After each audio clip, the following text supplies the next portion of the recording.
So over the years, I've spoken a few times about that little hater we all have inside our heads that blocks you from being creative, tells you none of your ideas are good enough, and holds you back from getting your creative voice out there. Last week, I had the chance to talk to one of my favorite artists, Brother Ali, who's about to put out a new album named Morning in America and Dreaming in Color. And since he spoke on similar topics recently with his song named Writer's Block, I asked Brother Ali to tell me what his little hater sounds like and what he does to push past creative blocks and self-doubt to get his voice out there to the world.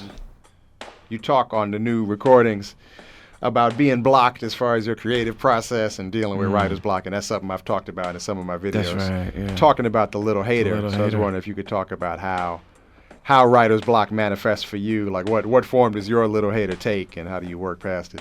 Man, well, that song, Atmosphere, Slug from Atmosphere. I think he has been able to be so creative. Him and Ant as a group have been able to be so creative because it's weird. Like, it seems like they start every album. Like, I've watched them go through the process of making like 5 albums now or more, and their fans always expect something from them every time they have a new sound, and their fans always hate the new album, but they love the old album. And I saw that same happen like 4 times. Where like, I hate this new album, but I love the one before it. And then the next one come out, and now they love the one that they used to hate, but they hate the new one. You know what I mean? And I saw them start out a process being like, you know what? Let's make the dumbest, worst music that we can think to make. Mm-hmm. You know what I mean? What's the dumbest thing that we could possibly think to do? Let's make an entire album of the most horrible 80s samples we can imagine. And they start out doing that, and they make terrible music in the beginning. Mm-hmm. And then after a while, though, they're naturally artists, and so after a while they figure out how to actually turn it into something fresh. And they work through it and allow themselves to make bad music. Mm-hmm. And and sometimes that, it'll be like they'll make 3 bad things and then they'll make something amazing. But then sometimes they'll be stuck on terrible music for 2 months or something. And in that 2 months, they're making 4 songs a day. Like, they don't play around. And so, on this particular album, I worked with Jake One. Normally I live 4 blocks from Ant.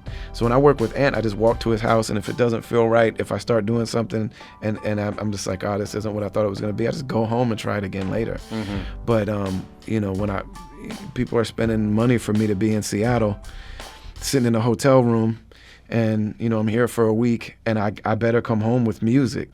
So I don't have time to worry about, am I making exactly the song I want to make? So I got hit with the writer's block, and I'm like, man, I better make a song about writer's block just so I can go home and be like, look, I made music. I don't know if it's good or not. Mm-hmm. And exactly what I'm saying, here's some new stuff. You tell me how it sounds. I don't want to let you down. You know what I mean? I'm struggling, up late humming, pace around the hotel, the words ain't coming. Wrote a little something, throw it away, fuck it. Have an artist freak out moment, start bugging. But I talk about, there was a moment where I was just like so stressed out, and I'm like, man, everything that I ever did that people liked, I just got lucky, and they, I'm a fraud and all, and I went to the window and I opened it up to get some fresh air, and the whole window opened, and I'm like way up on this thing.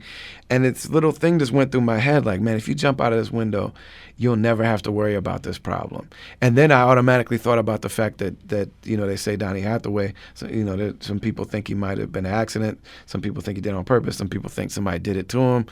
But there's this possibility that, maybe he took his own life by jumping out a window.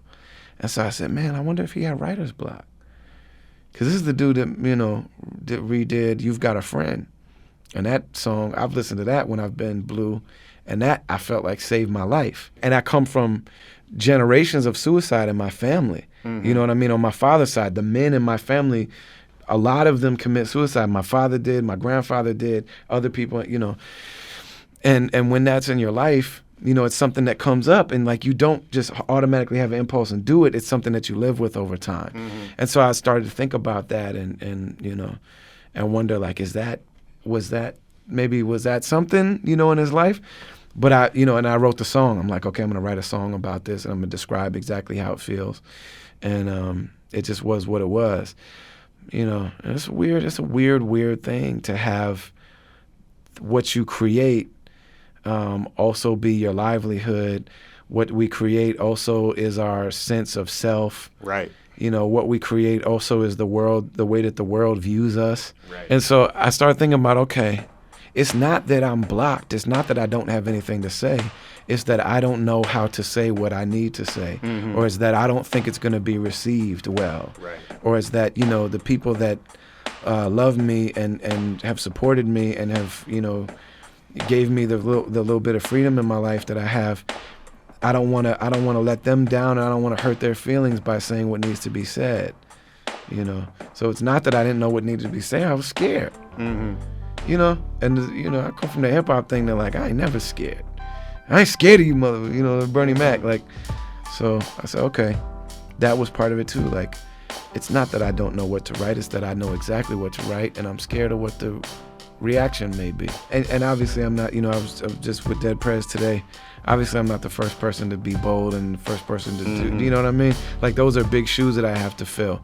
But always with all this stuff, you know, nobody, you know, you write a love song, there's been a million love songs. Mm-hmm. You know, people drawing that same basket of fruit over and over and over again. But it's like, can I draw that fruit in a way that I only I see it? Mm-hmm. And then maybe that may speak to somebody. So, you know, sometimes, you know, maybe I can express something in a way that is new to somebody and that maybe may be useful to them.